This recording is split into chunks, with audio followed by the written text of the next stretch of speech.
shake it, yeah. I'm back with the squad again, about to go off again. Let me kick it off like Nezuko. Where's Hydro? Hell, I don't know, but all I know is I need every girl to hit the floor with them. Shake it till they back hurt and just sweat it out, just sweat it out, just sweat it out, just sweat it out. Hey. Yo, what is up, good people? Good afternoon, good morning, good evening, wherever you're watching this replay game. This is the BlerdSpot podcast host, Jules88, Crystal Bay, and the homie Kid Phantom. And Crystal Bay, she out in the community right now. She's out there turned up with the homies. Check her Instagram out. By the time this come out, the story may be gone. Hey, but it is what it is. It is what it is. But we got the OG, the man who, like, the man of 1,000 holds, the wise man, the man with eons upon eons of wrestling knowledge. Navy Montel, how you doing, man? What's going on, y'all? First of all, hi. Thank you so much, man. It's good to be here. We haven't done this in a minute, y'all. Yeah, man. Super minute. Thought y'all forgot all about me. Now y'all got y'all crew. We got Crystal on here, and only when she duck out into the ether, that's when it's like, oh, let's call the old man. I mean, you be out here on your other podcast. You be having Uncle Ruckus on there and Leo and everybody. You out here be knowing. You be knowing. Yeah, you be out here. Yeah, Chip. You know he out here in the community. Well, you know me. I'm always about uplifting and encouraging everybody to be their best blurty self. So I appreciate it, fellas. So how does one be their blurty self? How does one do that, sir? That's easy. Stop listening to the stupid ass basement virgins out here. Stop letting people tell you what you should be, and you listen to what you are.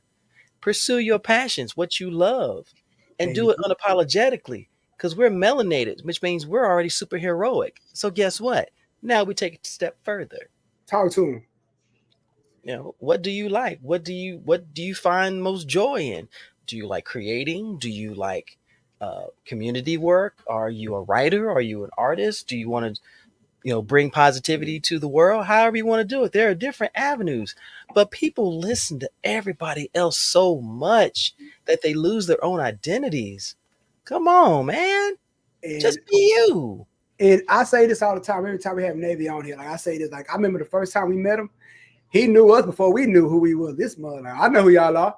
I know my people. Like, gosh damn, because I hear. How you find out about us? We didn't even know about us. I'm like, I hear. I'm like, who this in our comment? Who this? Navy, who is this? I know he knows us. Like he want to do something. Like, all right, cool. Like then we talking. Like, all right, and then we go further into the mix. Then we meet Knicks. We meet these other people.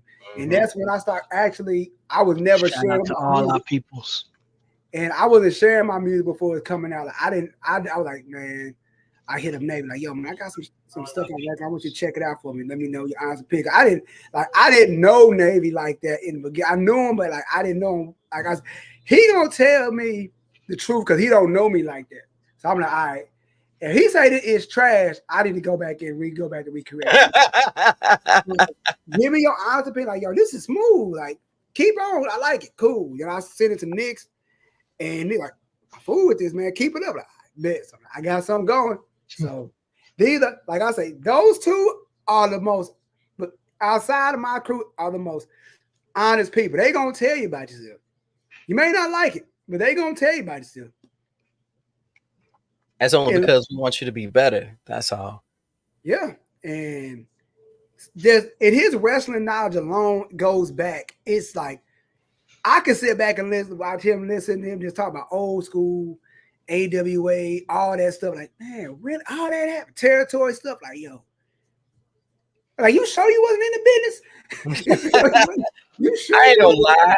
I wanted to be so bad, but I knew I wasn't gonna be able to be a wrestler. So I sit there and I've told this story before. An old school, a childhood friend of mine, his name is Kenny. I know he's out there being just as nerdy as I am. He and I came up with a wrestling RPG game, and we came up with this while we were watching World Championship Wrestling, and I'll never forget this because this was Manny Fernandez and Rick Rude against the Rock and Roll Express. Okay. And we pulled out we pulled out G.I. Joes, we pulled out pen and paper, and said we want to be promoters. We want to be the bookers. So how do we do this? So over a period of about a month, we created a system. So every time we watched, we would actually create our own wrestling cards. We created our own Starcades, our own Bash at the Beach. We did our own WrestleManias. We did all of it. We even created our own wrestling cards. And it was so cool. If I knew then what I know now, I would have marketed that damn thing. All you need is just two figures, generic wrestling looking figures, pen and pad paper, and two D6s. That's it. You can probably still do that, man. Yeah, you can probably still do that. In this day and age, you have to implement technology most of the time. And then when you try to get it marketed, people were like, "Oh, I had this idea before. You should." Nigga, let's break this down, shall we? I don't want you taking my idea. This idea was not designed to make money. It was designed to bring joy and also bring an understanding to what it takes to put together a wrestling pay-per-view, a wrestling card, whatever it might take. People think they're just putting these on to get putting these in high school gyms or in the put them in your local armory or anything like that. It's easy. No, the same amount of logistics in a small is just the same on a bigger scale. It's just more money, more invested. You still got to get a wrestling ring. You got to get a crew together. Most of the time, the wrestlers are the crew. Then you got to have the vending. Then you've got the sales. Then you've got everybody on point to do what they need to do for the entire show. Mm-hmm. And sometimes most wrestlers coming into the business, they don't get paid. They have to do it for the exposure so they can be seen. And then they can be hired on, not as a contractor. Fucking WWE. But you know what's funny about that though?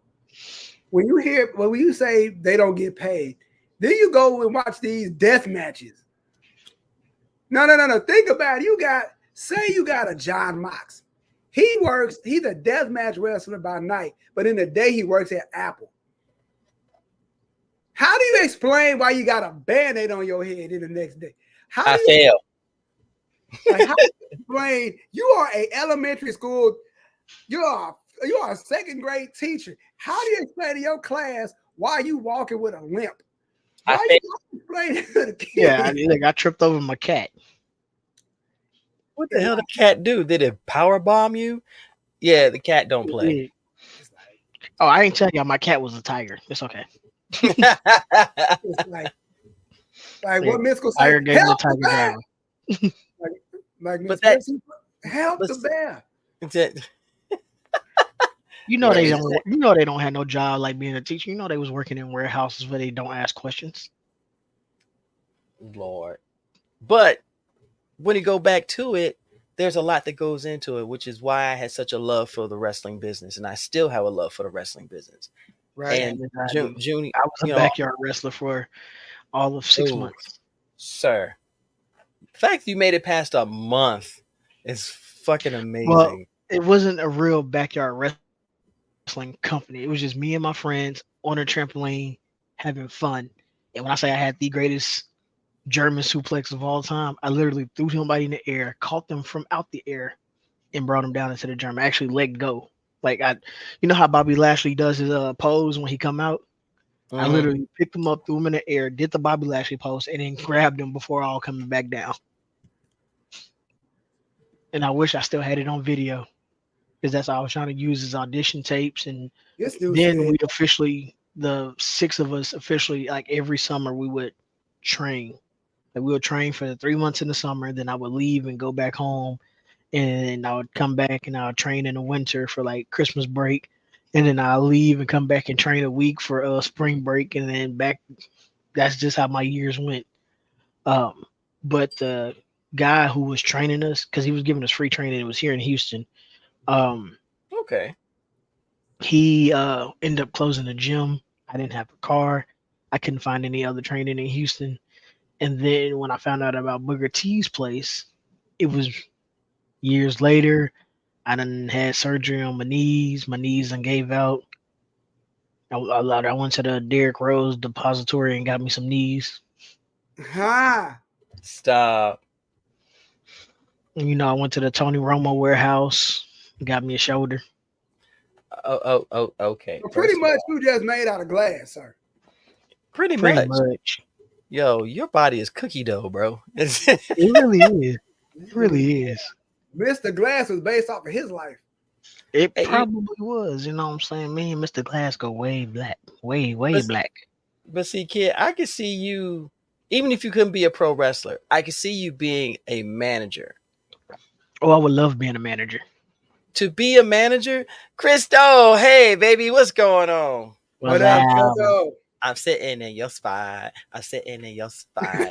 Only for one day, but I'm sitting in your spot. All right, but what? And we as wrestling fans understand that there's a lot more to a pro wrestler than his ability. It's the ability to tell a story, and sometimes you have those that can't speak on the microphone as well as we can. So you have people in place that are their mouthpieces, i.e., managers. Sometimes a valet. True. You look good at my spot. Oh, thank you, boy. I appreciate that. So, and I knew I couldn't be a pro wrestler. I mean, look at me. Good grief. I was never a Sean Waltman, so we can hang that up real fast. 1, 2, 3. What the hell would have been my name? What the hell? Gosh. What the hell? See, the thing is, I can't control my mouth. I don't want to blame it on ADHD. But like, every other promo would be Booker T's "I'm coming for you, nigga." That'd be like it'd be like Kid, go out there and make white people mad. Don't tell me that, because you know New Jack is one of my favorites. New Jack is my third favorite wrestler of all time. Wow. Yeah, number 1 is Undertaker. Number 2 is Booker T. The fact that's high praise they put New Jack in there. But yeah, we don't want if you cut a promo like that to piss the whole world on. Like, this dude is like. Yeah, but New Jack used to make me laugh. That's why I liked him so much. New Jack was the kind of wrestler you did not want in your company if you wanted your company to last. Mm-hmm. He was not the type of wrestler. Yeah. Promo wise, I loved every minute of him. Promo wise, he was unhinged. But there was a problem with being unhinged. We can't even call what he did wrestling. When they were in Smoky Mountain, oh, Jim Cornette was losing his freaking mind. He couldn't do anything with him. Him and Mustafa was like, I just let him do all the talking. He wouldn't let me get a word in edgewise. But when they came to ECW and they had it with the Public Enemy. With the Public Enemy. Yep. Those were some classic feuds. But at the same time, them shits was unhinged. Very. Unfreaking hinged. It was like, okay, New Jack, you realize this guy's got to go home to his family. And was he ever married? I believe so. That's a good question. In the words of my quick Google search. Was he married and was he a father? Because I know his kids are like, yo, daddy crazy. I know, and right? Just stare at mama. It's like, daddy crazy. Yeah, he was married with 5 kids. But he got married in 2017. Wow, so he shot up the club 5 times? And none of his kids in the business. His kids, I don't want no parts of this. None? Shoot, would you? Wait. He used to date Terry? You didn't know that? No. Oh, yeah. Man, once you go black, yada, yada, yada. They said the wrestling community hated that. They was like, yo, they found out he was messing with her. They like, they was hot. That part. And funny, I think Jerome just got worse over time. You know what's crazy? New Jack only claims 4 of his kids. Nigga. Seriously? One of his sons is a drag queen. He disowned him. Damn. So, about Main Event Jay, how y'all feel about it? First of all, congratulations to him. Yeah. I don't think nobody saw that coming. No, I saw it coming years ago. No. When the Bloodline originally started, that's where I assumed they were going with the Main Event Jay idea. No, when I say that, like when he won the title the other night, I'm like, I told everybody, like, yo, if he doesn't win this match, it's a flop. Like, it's over. Like, you cannot, he has nowhere to go after that. Like if you miss this mark, it's over. Like, you have to pull the trigger on this guy. Or it's like, it's a dud. Like then when he won, like, oh, they really did. Okay. Well, you got to remember, Braun Breaker is unlimited potential, untapped. Very true. He will be greater than his father and greater than his uncle. Like anywhere, any spot that they were ever close to, he will surpass. Yeah, was Scott Steiner like a 2-time heavyweight champion or something? Because his daddy never got the heavyweight. His daddy never got a Sin Solo title. Yeah, Scott held the title in TNA. And he held in WCW. Yes, he did. He held the WCW championship. He never won the big one in WWE though. Like the funny thing about Steiner, like yo, they said you need to take a drug test. I'll take one if you let Triple H take it with me.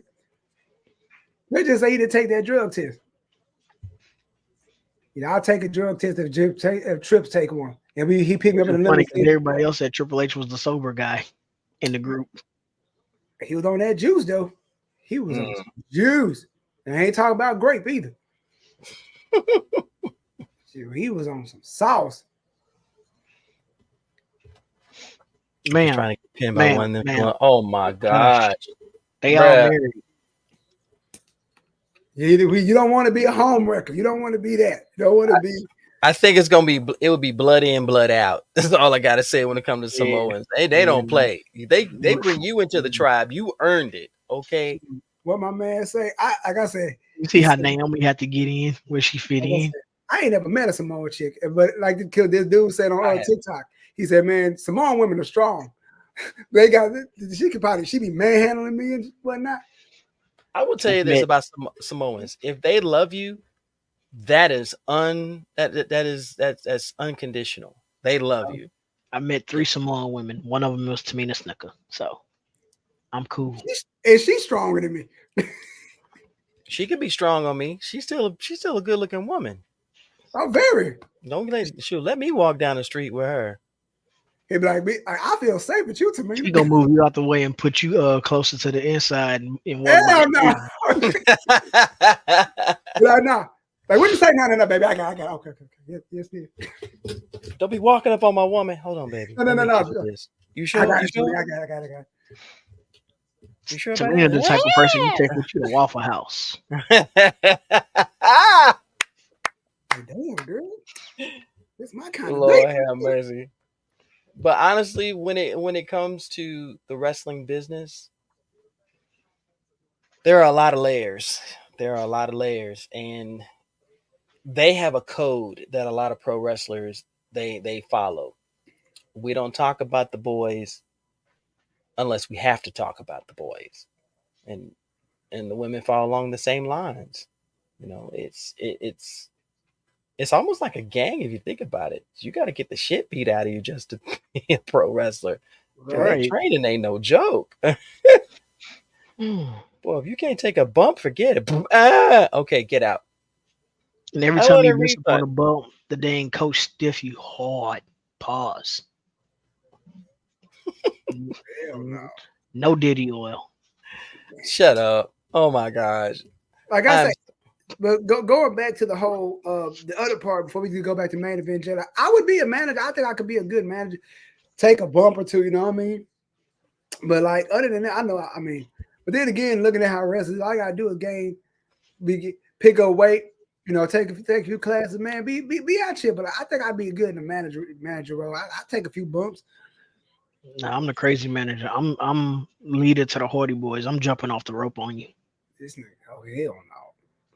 He know what he's talking about. He know exactly what he's talking about.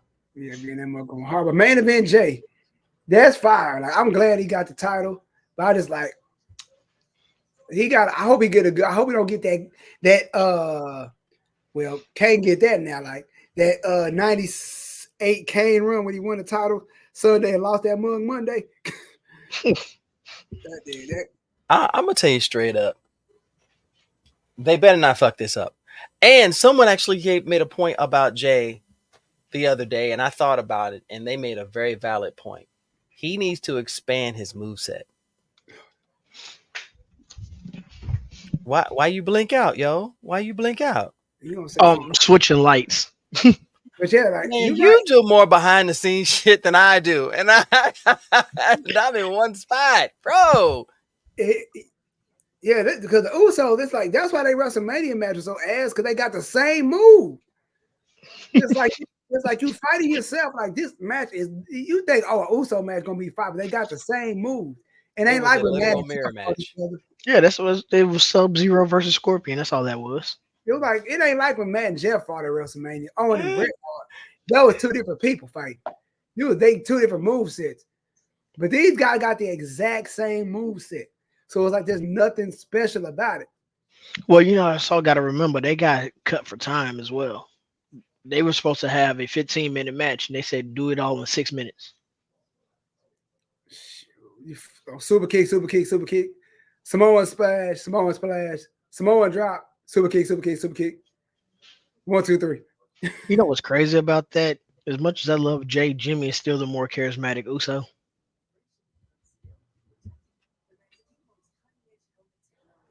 You think so? I think so. I think Jimmy is more charismatic than Jay, but it's a small margin. I think Jay has done better over the years, but I think Jimmy used to edge him out by miles. It was like Angelo Dawkins and Montez Ford. You could see the difference in the charisma. For them, back then, you could see Jimmy's charisma way more than Jay's, but now it's a lot closer than people think. Yep. It can go either way. Jimmy is more like the, what is it like? It's like Jay is like Jimmy's got the like he edges them on the mic. They twins, so like you could tell who do most of the talking. You could tell Jimmy do more talking than Jay. But Jay talks sometimes, but like when you give like Jay on his Jimmy own, used to get them all in trouble, including Roman. Like Roman and smack Jimmy be like, shut up. It's like, but like I said, I feel like I don't think Jimmy could have been in this spotlight like this. I don't think he could have did it.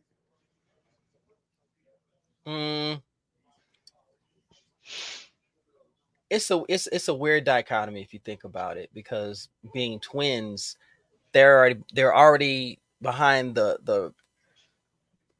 they're already behind the power curve, because there's an expectation of them, because they're twins, that they should already know what the other's going to say or do, and that's not the case. They're two different people who happen to look just alike. And the fact that they're not even identical is hilarious. That's the funny part, because you can tell these two niggas apart. Like I don't get up here, don't catch can't tell twins apart. See, but that's the thing though. Like the Bellas, they were born identical twins. The Usos were not, but they look more alike than the Bellas. And I blame Nikki and all the surgeries, but still. Damn. Who the hell is that? Don't even. No, we got one of them a couple weeks ago. That's one of them Facebook. I was like, yo, yeah, no, what the hell? We don't know what that is. This is delete and block. I was like, nigga, first of all, I don't roll that way anyway. What? No, because somebody sent June one like that. We were like y'all some weirdos. I'm thinking like it's somebody trolling. Oh, and then next thing you know, they hit you with the okay, I see what it is. Y'all on some bullshit. See, at first I thought it was a special type of fruit who was messing around with the Facebook. You know what I'm saying? I was completely wrong. We both was wrong. I'm like, okay, I know what this is going on. That shows you how fragile social media can be. And I want to speak on this for a minute. You can have the best, you can have the most noble intentions with whatever you want to do. Trust me, I understand that. And all it takes is one person to throw something into the works. And everybody who wants to roll with it will roll with it. Everybody who wants to believe it and ride that train will ride that train. So it doesn't really matter. There are people who stake their life on social media. There are people who they can't function without it. There is a piece of Velcro on the palm of their hand attached to this phone. So if you hear do you know they put their phone down? That's the only way you're going to recognize that they put their phone down. I've seen them while they're driving. I see them while they're eating. I could go into a restaurant today in downtown Norfolk and I walk up in there, at least 40% of the people, they're not engaging with the person across from the table. They've got their phone in their hand with the same two notions. So you know what's funny? I got something. I know it's funny because I remember after the show we did a few weeks ago, a while ago, we all at dinner. Nobody's phone is out. We are literally everybody's talking. You know, occasionally we Snapchat and stuff, you know, but we're still engaged. Nobody was on their phone. We was too busy interacting with each other because we enjoy the company. But see, that's a difference. You recognize that. And I was raised not around technology. So for me, when I sit down at the table and it's somebody and we're having food between us, they are my focus. That is where I'm putting my attention on. The phone is down away from me. If I need to look, if something is that important, I got it on my watch and go, oh, okay. And I keep on going with what I'm doing. But I say that to say, right back to my original point, social media is fragile. Very, very fragile. Take me, for instance. I started out on YouTube. That's all I wanted to do was just be a positive source. Of course, it's not making any money and I wasn't trying to make money. But if you look at the other content creators out here, what is their focus of their popularity? Focusing on drama. They focus on relationships, stuff they've seen on the internet, reaction videos, and things like that. Something happens to social media tomorrow. A lot of these people will be shit out of luck because they don't have anything else better to do. And you know what's so funny you say about that? And I think we spoke about this years ago. I said, yo, as a creator of music and a creator of stuff like that, I don't think I would mind it too much because you came up in an era where people did show, they post their flyers up on a bill on the side of a wall, and you're walking downtown, you see, oh, such and such gonna be there. I mean, like I didn't get to be a part of that era. Like, so if I could, you would have thrived. I'm telling you would have thrived in that era. Right. Seriously. I'm like, you gotta print a flyer, you gotta pay so much for a flyer, then you gotta put them up, then have a good turnout. Like, oh, it's like that is fire, but it goes back to what we were saying. The internet gives people too much power to say what they want to say to people and not think they're going to get touched because you can't touch them. Like, that's what goes on with the wrestlers. They be like, yo, you know good and damn well you would never talk to Brock Lesnar or anybody who's a trained, any wrestler the way you talk on. Say that to their face. But if you do say it, if you got the balls to say what you said online to their face, I commend you.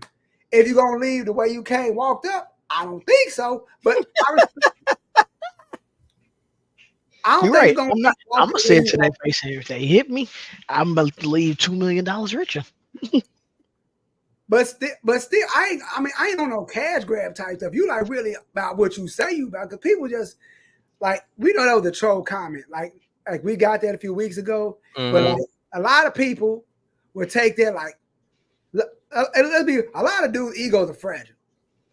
A lot of dudes, they don't do stuff like that. They take to, they like, yo, they want to find somebody like, dude, that's a troll. You're never going to see that guy. You don't know who that is. That could be automated. That could just be somebody. That's the same comment somebody left 2 weeks ago. Word for word. So it's like, I'm not affected by it, but it's like, you think about it when it comes to these wrestlers, like, you're not going to talk to these people like that. It's like, but like I say, but something I do want to talk about. Here we go. There's something called the internet. And there's something called, I don't know that girl. And there's something called information. When you want to see something, you can look it up. And there's a documentary that came out. I didn't indulge in watching it. Navy didn't watch it. I don't know if Ant watched it, but it's a Vince McMahon documentary. But I want to go back to this. There's a great show that came out like a few years ago. Like, correct me, about 5 years ago, called Dark Side of the Ring. I didn't really partake in the first season. I saw a few episodes. Then I forget what episode I got. I watched the Von Erichs because I look at it. If you're from Texas and you're a wrestling fan, you don't know the Von Erichs, you don't know the Sportatorium, you failed as a wrestling fan. Like, you just don't know your Texas history. So then the next season, they start talking about the steroid trial, Chris Benoit, all that great stuff. I'm I mean, like, that Chris Benoit episode was heavy because it was a two-parter. It wasn't just Chris Benoit's it was episode. Chris and It Eddie. was Chris and Eddie's. And so I say this to say they did one on the whole it's going back to the man we about to talk about, Vince McMahon. I'm like, a lot of people don't do research. And they saw this Netflix documentary with Vince McMahon was that kind of monster. Y'all didn't. Yes, he was. You didn't know. Like, how do you not know this? Didn't he Like, cover up a murder? how you get oblivious? The internet is a thing. Like, you didn't look it up when he got hush money. That part, you didn't look it up then, and you didn't see the plane ride from hell. You didn't see this. Like Ric Flair is a piece of crap for what he did. And it's like, but when it comes to Vince McMahon, people are like, huh? Like, but the thing about this is like, what made me so mad was everybody that deals with Vince, they hold him like, oh, Vince, You want a hug? he did so much for my career, man. You know, like without Vince, you know, nobody say or he never did anything like that around me. So I mean, I'm not saying the person's lying or anything, but he never did anything. Like, bro, like nobody's holding Vince for what he did. Like, well, he did it, but he never like. Ain't nobody saying nothing. Like nobody like this man is trash. That's what makes me mad. That man's been trash for years. Honestly, he's wanted to run it the way he wanted to run it, and basically told everybody, "You have no other alternatives. Accept it." Which was why the whole Monday Night Wars was so important. Yeah, because he wasn't giving anyone else an alternative. It's like, I'm gonna buy out everybody. That's why you always remember we talked about what happened with the territories. yeah. I still stand behind that. And only in the past 15, 20 years have we seen independent companies grow to get back to where it was, where you now can be a journeyman and ply your trade by going from company to wrestle, to work under different people, to see what it's like, to get a different perspective, to create your persona, to work on your move set, to even create connections and get experience in the business. So if you happen to be called to the big stage, whichever one it is, you are not green. You have some way to work around. But the problem was he didn't care. All he wanted was, okay, I just want to have the biggest company in the world and I want to be the only option. Here's the problem. You don't know how to maintain your people. You don't know how to take care of your folks. How many wrestlers did not get the health care they needed after so many injuries, cranial injuries, spinal injuries, things that they could not recover from and weren't financially set? There are wrestlers out there that are crippled that can't do anything, but he wasn't trying to take care of them. Can I add to that real quick? I watched the episode, one of my favorite episodes of if the best tag team of all time, the Legion of Doom. They said we wanted to do stints we didn't want to overstay our welcome. We wanted to do a run in WWE at the time, WCW, then go somewhere. Like if Uncle Virginia and like, yo, there's this group called the Road Warriors, Hawk and Animal. They got these big shoulder pads and spikes, and they got this move called the Doomsday. And who are these guys? I've never seen them. Oh man! And he'd explain it to him. He in Virginia, I'm in Texas. Like then they come to my city, like Sportatorium, Road Warriors versus who? Oh, I remember some telling me about these guys. Oh, these guys are a beast. Then they go somewhere else, and like you building your name, like that's how you built. Like and it was special, and like it's kind of like he said, it's kind of like we in the territory days again. Like you got MLW, NWA still, they still thriving. DPW, Reality of Wrestling, GCW. You got all these different companies where you can thrive. Okay, I don't want to go to WWE right now. I want to go here. I'm going to go there. I want to go this, do this, that, and the third. Which is funny because there was an old documentary where they have on recording and Vince got rid of this documentary. But on recording, it's a conversation he had with his father, and his father told him not to buy up the territory. Yeah.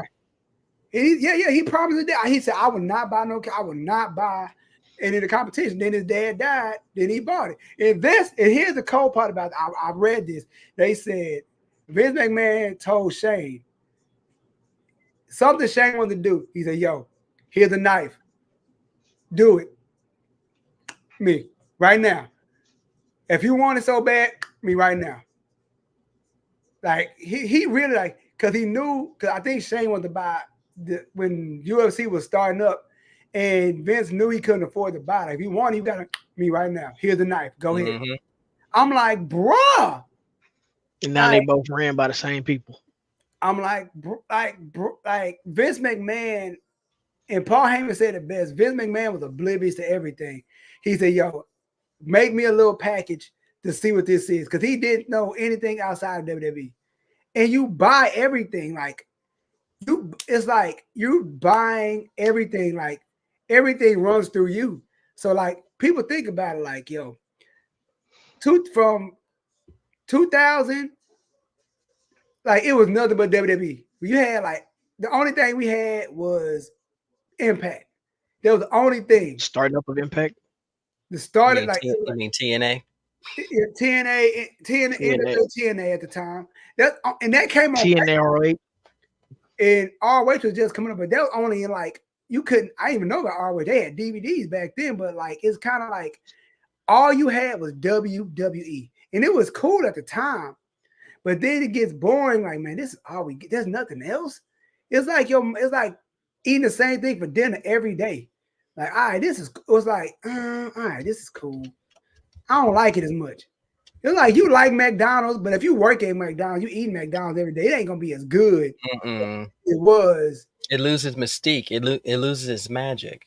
Yeah, so like I don't really like this like that. You know what I'm saying? Like I know for a fact I couldn't work at Starbucks. I can't work at the Trap House. Like I love Starbucks. I love Frappuccinos. I'm like, yo, I couldn't work there. Getting them every day. I would hate this spot. Like I hate this spot, man. I don't want to work here. You know what I mean? But it's like all you got is WWE. That's why Waffle House employees throw hands. Man, it's like, and you look at it now, it's like the kids that grew up in this era before the WCW era, like after that, like all you know is WWE, you don't know options. Like we come up with when we had options. Now it's like option city. Like, okay, what we gonna do? They be disrespecting Sting. All they know is AEW Sting. You don't know Crow Sting when he had enough. But Vince McMahon, he ruined everything. Like he bought everything. He bought everything and ruined, and he hurt so many people. So in other words, he Donald Trump. He did so much. He grabbed everything by the you know what's. Damn. Grabbed him by the pussy. And this is just a classic example of you may have money, but you don't know what you're doing.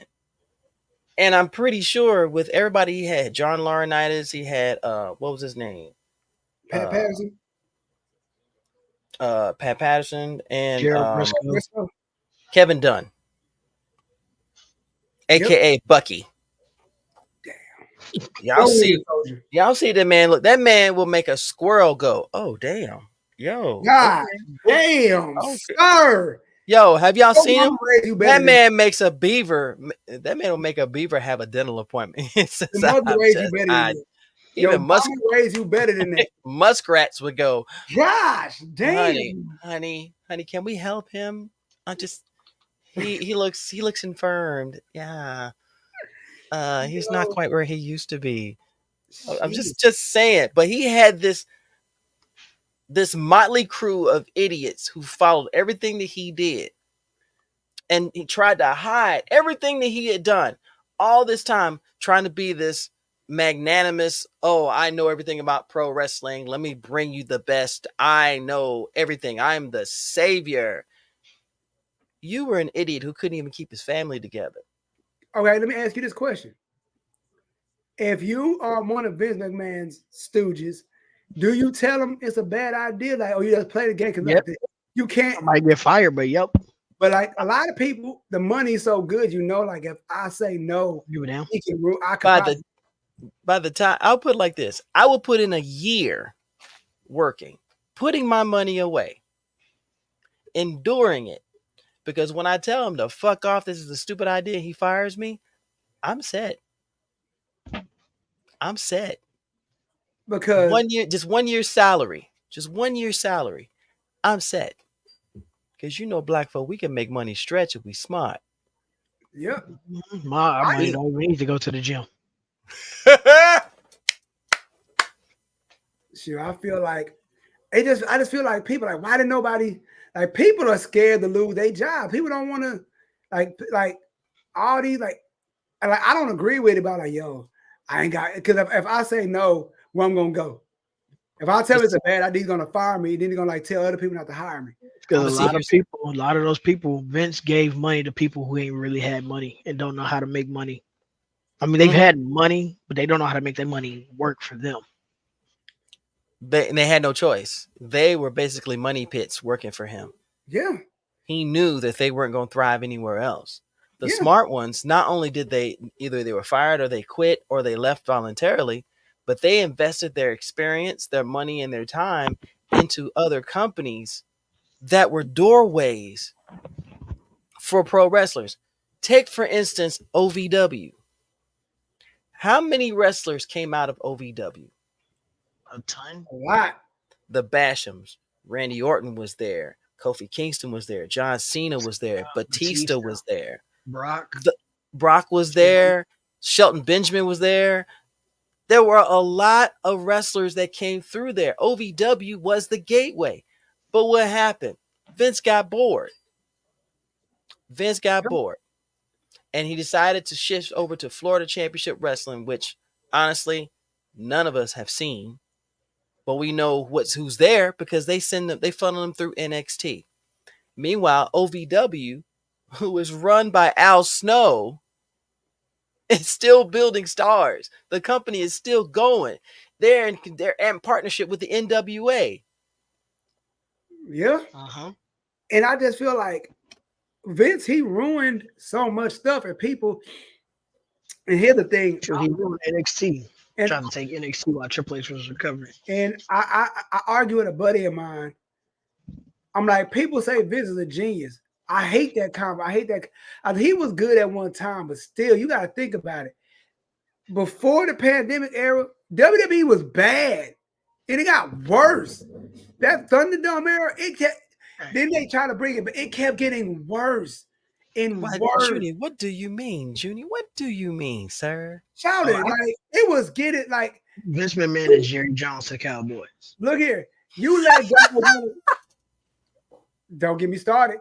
You got rid of, God bless him. You got rid of one of the greatest wrestling minds, Wyndham Rotund.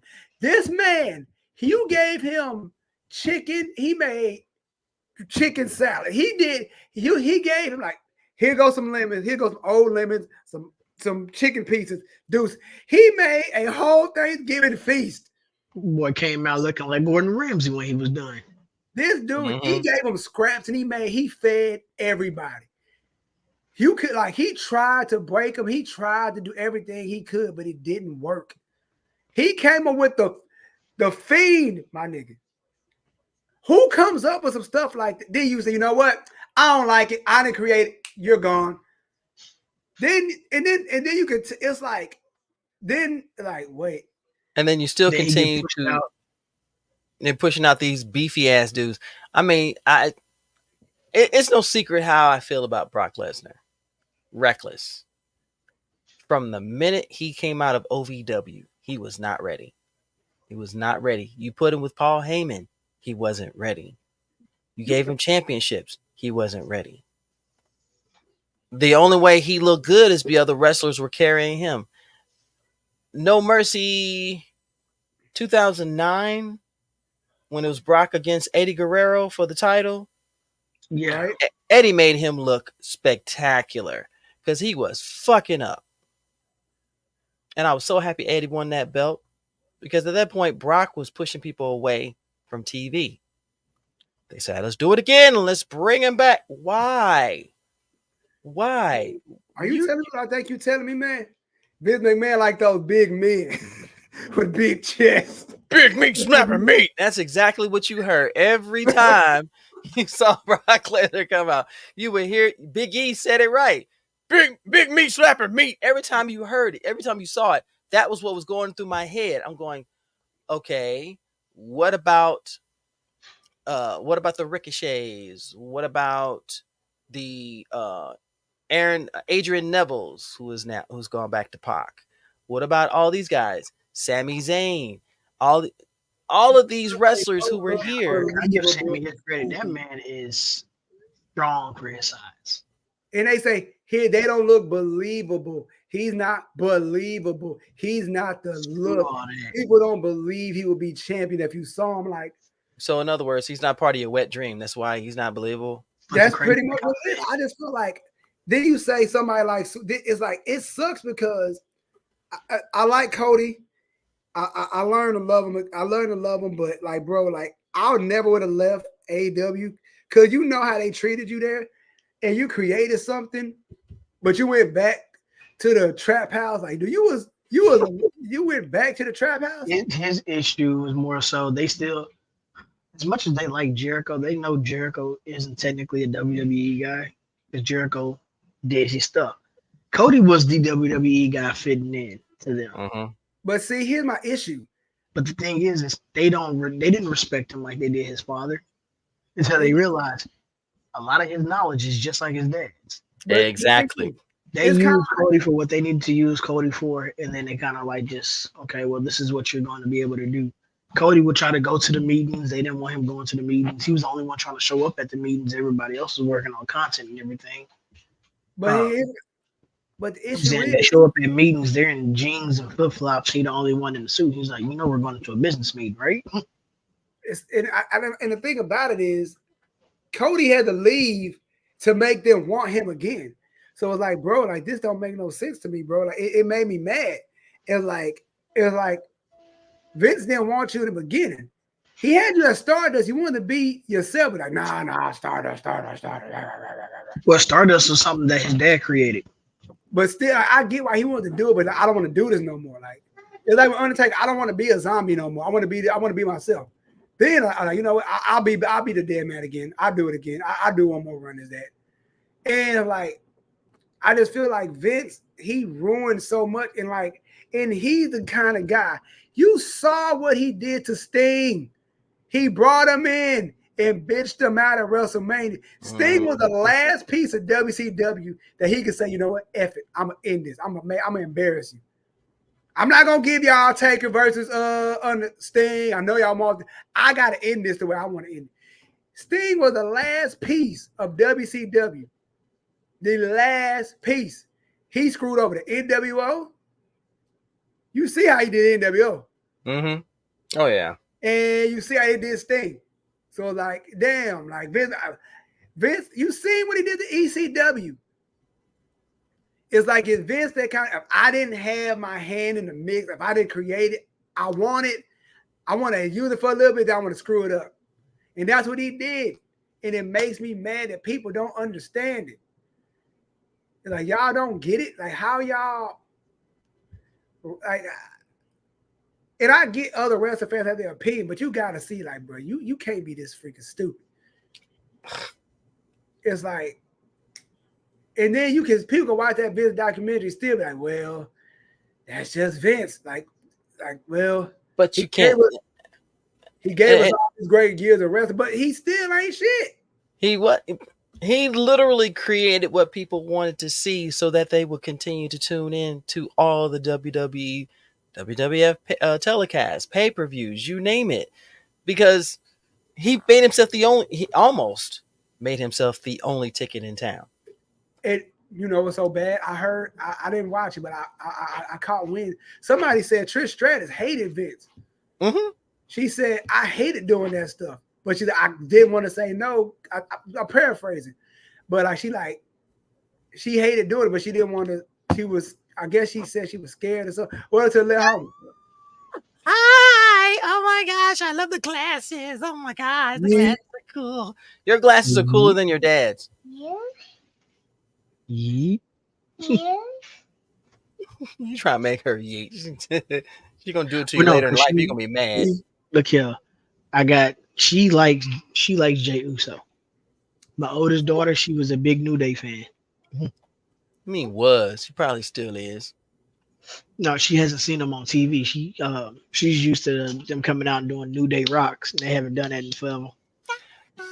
Yeah, we are seeing once again the landscape changing, Mm-hmm. and I You want to go okay. bye bye? Let's.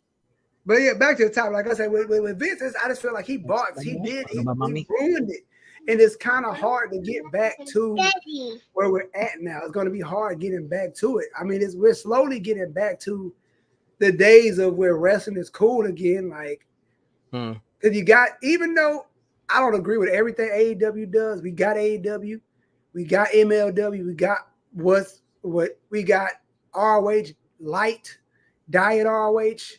TNA's coming back. Leave reality of wrestling alone, okay?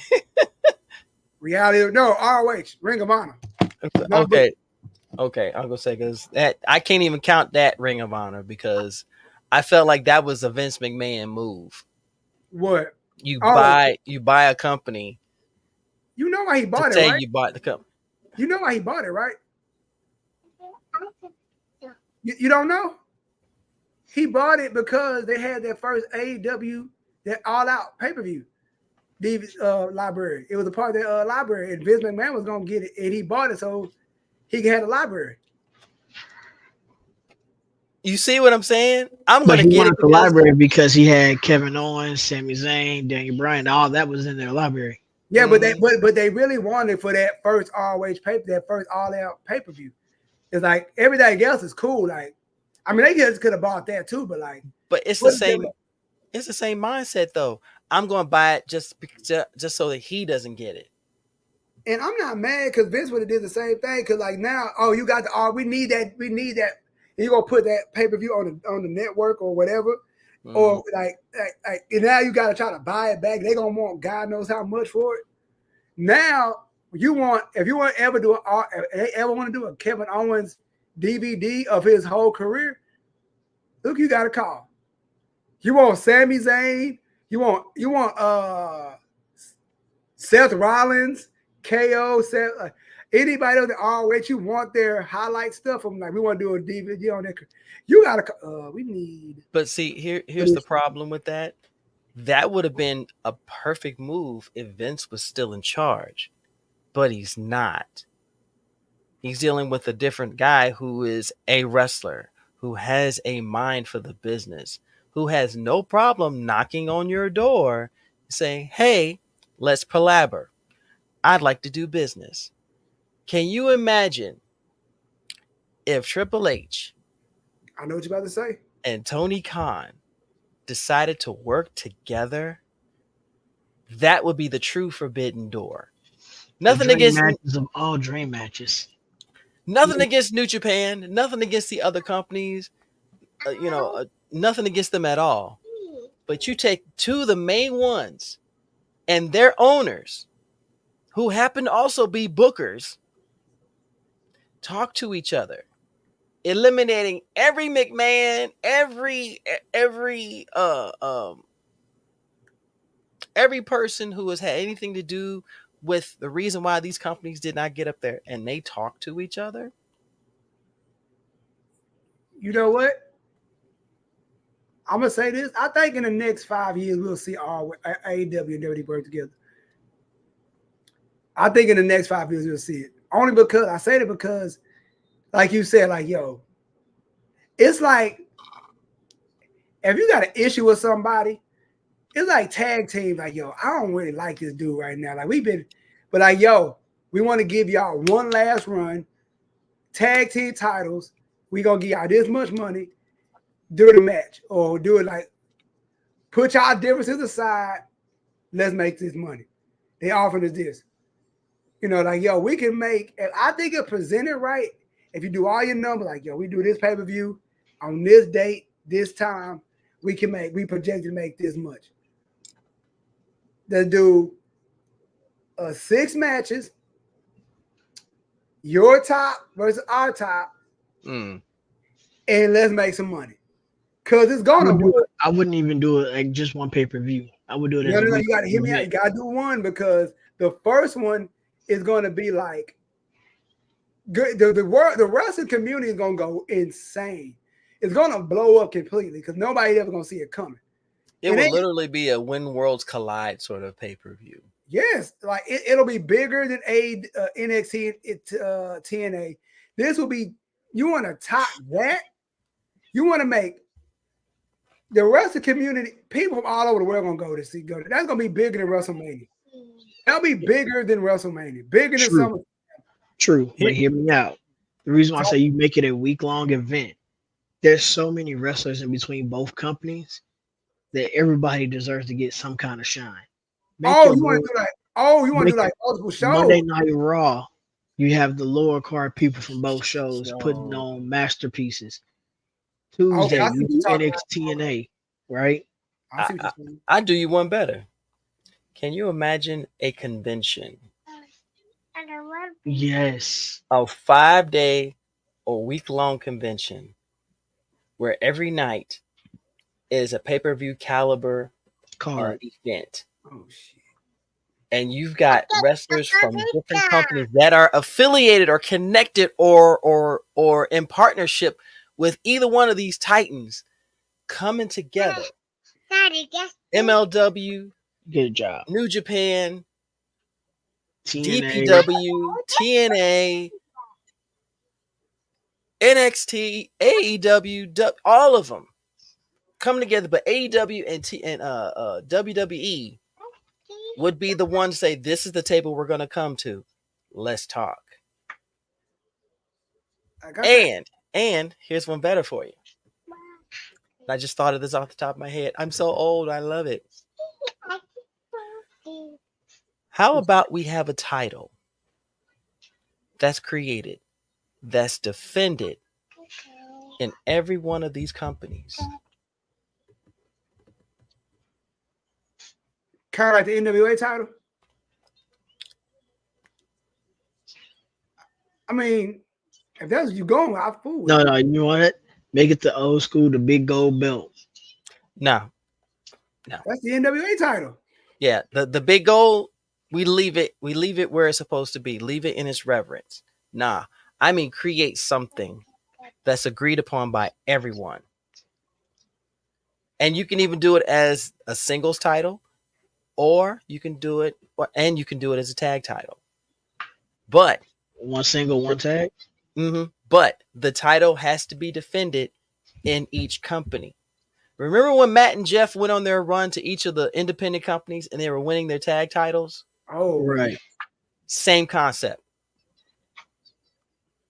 Whoever wins that title in that company has to go and travel to defend that title and make it so prestigious that whoever holds that title is almost guaranteed visibility.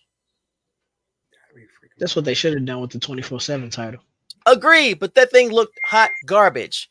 We knew they were just doing it to try to placate the audience. We know this.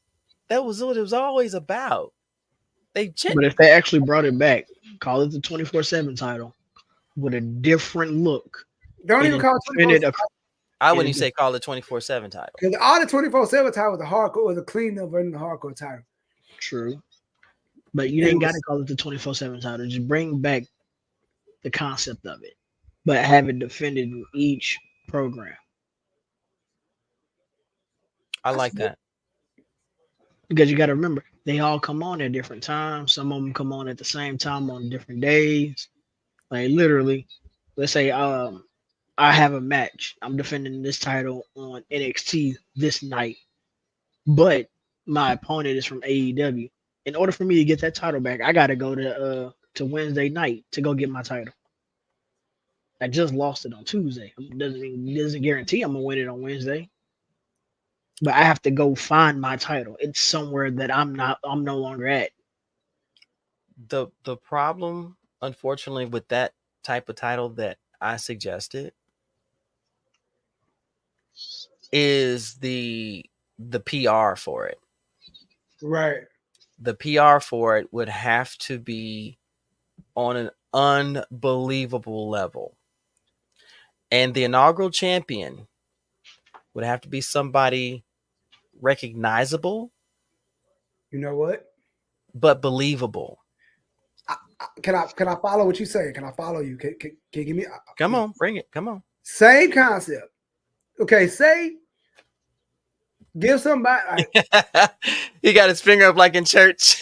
we gonna give him. I know who I'm talking about. The first title should go to who? No. We go, Bang it down. Give it to like somebody like Gunther, right? And let him go on a tear. So give somebody like, just hear me out. You gotta be somebody prestige, somebody you can believe. But when you win it, like, okay, he's going around everywhere, like whether it's in NWA, whoever WWE decides to work, whoever decides to work with, they agree upon who can get this title. And making such a big deal, whoever has it, like, okay, the next big guy in another company got to get it. If you get it for a few years, it can't be no 2-month champion. You got to have like a good run with it, maybe a year, not 2, maybe just a year. Then build up to like whoever the next big guy who like this. Get somebody like a Roman run or a Gunther run. Like give him like a crazy run. Like, yo, this title is. But who do you choose? It would have to be like. Here's what I recommend. And I'm gonna jump off of what Junie said. We'll go back to Lucha Underground. Remember the Gift of the Gods Championship? Oh, yeah. You win a qualifier. The qualifier gives you that coin. That coin is your entry into that title. You have basically a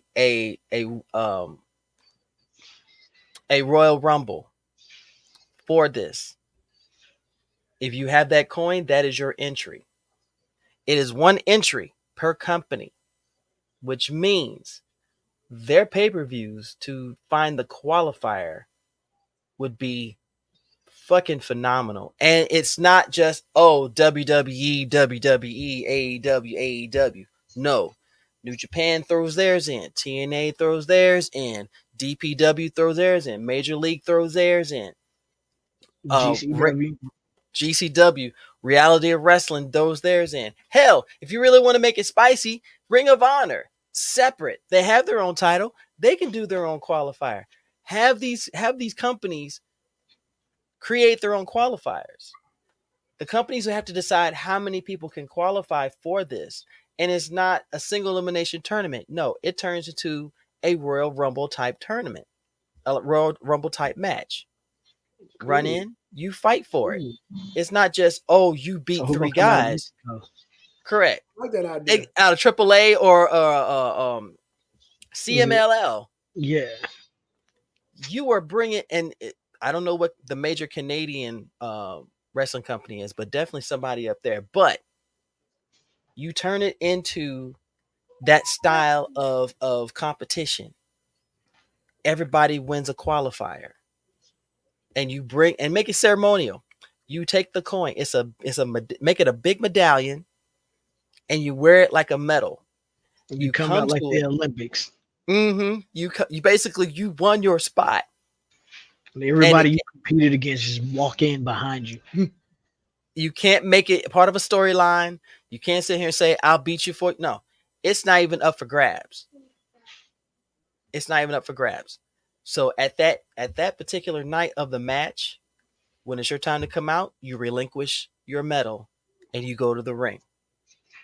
I like that idea. Just have somebody sitting in there. All the medals have a little spot inside of a case. You take the medal, you put it in. Man, we give it too much idea. Somebody you put the medal in like Legends of the Hidden Temple. Yeah. Throwback. That was a good show.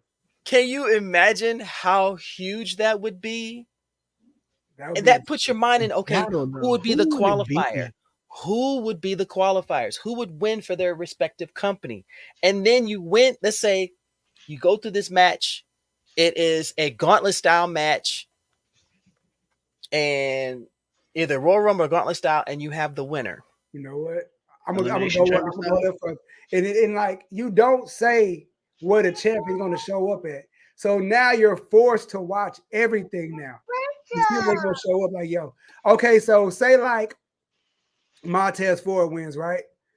And it's AEW, MLW, TNA, wherever it's like now, okay, we don't know where he's gonna show up because nobody like and keep it like airtight because dirt sheets drop out. Like, come on, like yo, don't say nothing until you're like now, like, oh, you watching AEW, here come Montez Ford. Like, oh, now you watch, like, is he gonna show up here?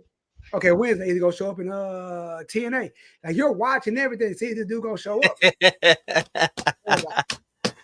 What's up, Marcus? What's going on, man? Yo, that idea,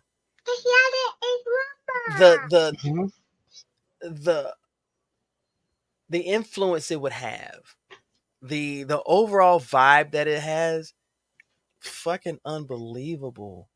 Absolutely unbelievable, because you are now doing something that should have been done all along. You were giving wrestlers a chance to not only compete for something prestigious, but it can be just like the territories. It can be defended at different companies in different areas. So who would you have be the inaugural winner for each company for the first medallion?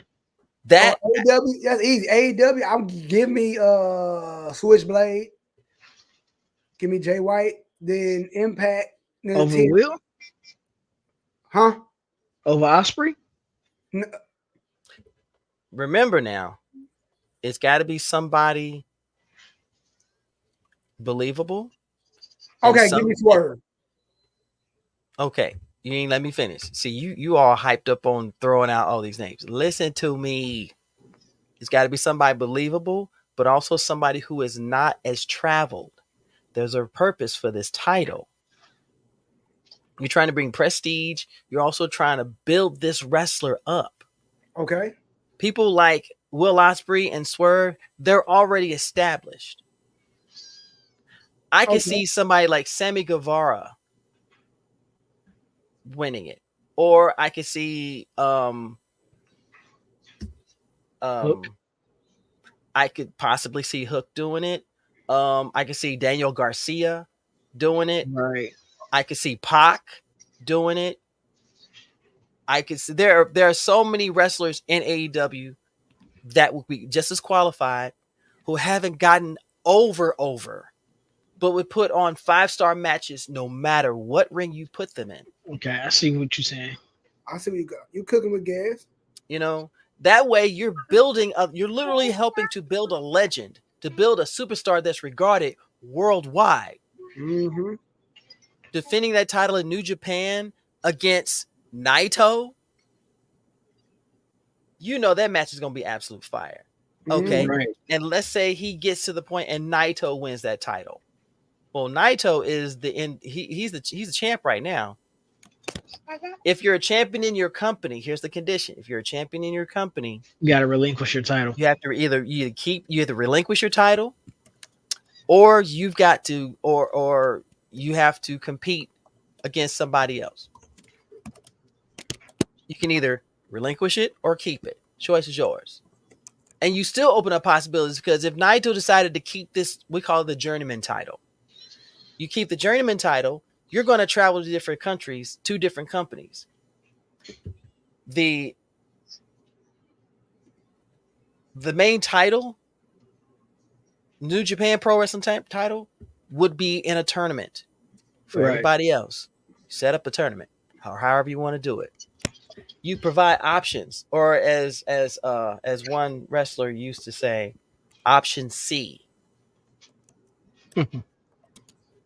Yeah. Austin Aries may not be in a ring anymore, but the boy knew the rest. He knew the business. Yep. But like we didn't hit it. We didn't cap the hour, yo. So Kid Fan, send us home. Send us. Oh, wait, before we get there though, where we at? Who do y'all have in mind for WWE? Person I have in mind is Obafemi for WWE / NXT. Who would y'all choose? I can see Oba doing it. What's the young boy name? Did you know me? I'm. Oh, you talking about Javon? Yeah. That boy, I'm looking like this. Javon, I'm looking at like this. If you that good at 19, Imagine when you 25. Have you ever seen him in DPW? No. He's Jay Malachi. That boy is broken. You hear me? That boy is busted. Everything he does, beautiful. Go check out his stuff online for Jay Malachi. I guarantee you that little joker, he is destined to be a legend. Well, he like a fusion between Ricochet, Osprey type. He him. That's what it is. He him. Yeah, he him. And you throw in some Kofi Kingston. Oh Lord. See, now look, now we gotta look after this, give us a week. We're gonna come back. But we gotta bounce out of here. So yeah. Oh yeah, so yeah. So closing arguments, like Nick say. What's going on? What you got? What you got? We need more options. We need to push more superstars. We have people that are established. Let them be the teachers. Let's get this next generation off the ground so that way we can continue to make something magic. Right on. Right. I just want to say hashtag Team Jada Parker. I have no argument with that. That's my next big thing for the women wrestling division. I have no argument with that. I have no argument for that one. But like always, thank y'all for tuning into the BlerdSpot podcast. I'm your host, June 88, Crystal Bay, the Homie Kid Fan. Thank you, Navy Montel, for being on the show. And like always, we'll see y'all next time. We are out.